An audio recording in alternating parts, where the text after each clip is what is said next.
What is up and welcome back, and today I'm going to be teaching you a lot of small details that can really help you out on the basketball court. And these details are going to help you get better looks, more wide open shots, and not just that, it's going to help distract the defense. So it's going to make the game a lot more easier for your teammates and for yourself. I also want to mention that I see a lot of talented players out there, a lot of players that have a whole lot of talent. But when we can raise the IQ of these players, it's just going to make their game a whole lot better. It's going to take their game to the next level, and that's what we want. So let's get into some basketball secrets and let's learn these next few techniques. So the first technique we're going to cover is going to be moving the defense where you want them to be. This is going to be very beneficial for somebody who likes to shoot or even somebody who likes to drive. But we can begin with the three-point shooter. So all three-point shooters have a range. Sometimes three-point shooters like to shoot right on the line. That's where they feel comfortable. That's where they have the highest makes. Other three-point shooters can shoot one or two steps behind the three-point line. And if you are a phenomenal three-point shooter, you can shoot a couple feet behind the three-point line.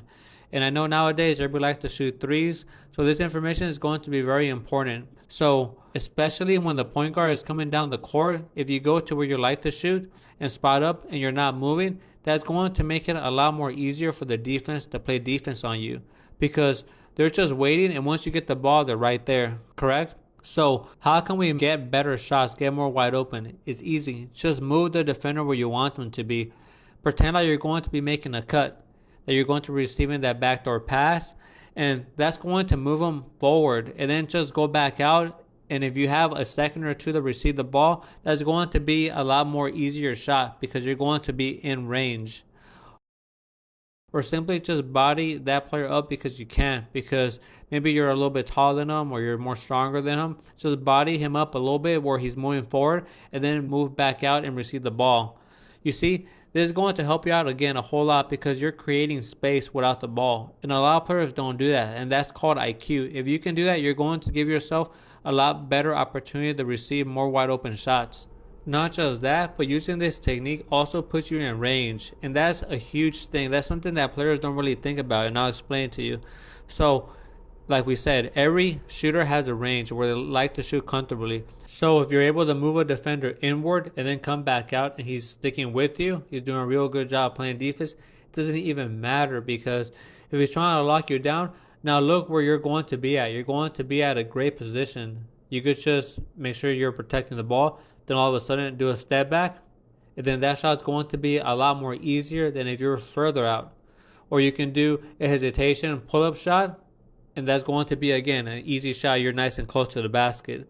So as you can tell, using this technique helps out a whole lot because it just moves your percentage higher, because it's going to be a lot more closer where you feel even more comfortable. So make sure you're using this technique because it is going to help you out. So moving on, now I'm going to show you another method that I see a lot of players do not use. This one's called using your defender's blind spot. And if you're able to master this technique, believe me, you're going to have a huge advantage. So let's get right into it. So the way this works is make sure you're paying close attention to your defender's eyes, because his eyes are going to tell you everything. They're going to tell you what he's aware of on the basketball court, and if he's tapped into what you're doing, okay? So if he's not even looking at you for a play, he's more focused on your teammate, what your teammate is doing, you have an opportunity to get a gifted layup or a jump shot. You can just do that back cut or take a few steps to the side, and you're going to be wide open for that open shot, okay? So the eyes are going to tell you a whole lot of what the defender's awareness. Now, it's going to be very important that you learn how your defender is scanning the basketball court, because a lot of players, the way they scan is they take a look at their player that they're guarding and they'll scan longer there, and then they'll look where the ball is at, then they'll come back to you to see where you're at, okay? So make sure that you're learning the timing, the rhythm of how they're scanning the basketball court, because once you're kind of seeing kind of how they're doing it right, they're kind of looking at you, looking over, looking at you, looking over.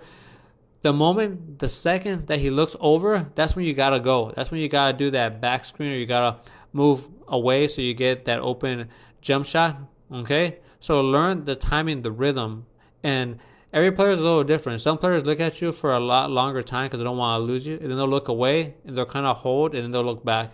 Other players are kind of looking at you, then they look, and they look back at you. They look, and they look back at you. So Every player is going to have a different time and a different rhythm, but if you're able to pick up on how they're scanning, the way they scan, use it to your advantage to break free, okay? Because that way you can get a lot of gifted layups or jump shots. Now, a lot of players don't know this, but you can create your own blind spot. You don't have to wait for it to occur naturally with your opponent's head movement. And the way you do this is you kind of move inward. It could either be on his left side or his right side. You kind of line up a little bit on the side where now he has to turn his body or his head a whole lot to see where you're at. This is going to be very good because if he doesn't change his position, you're going to have a nice breakaway where you can just cut inside and you'll have a layup. And you're going to beat him because his positioning is going to be bad. Also, if he does happen to change his positioning where he's turning his body where he can see you a little bit better, he can see you more, he's going to lose sight of the ball. Okay? Now his help defense is not going to be the best because he's going to be facing you a little bit more than being kind of neutral or facing more towards where the ball is at. So you see, this has two benefits, and that's the beauty of it, but it's also IQ. So there we go, and hopefully you're able to add something to your basketball game, and if you did, I really appreciate it if you could like and subscribe because it does motivate me to keep going and bring you more of these basketball videos. And with that said, I appreciate everyone, and I'll see you on the next one. Peace.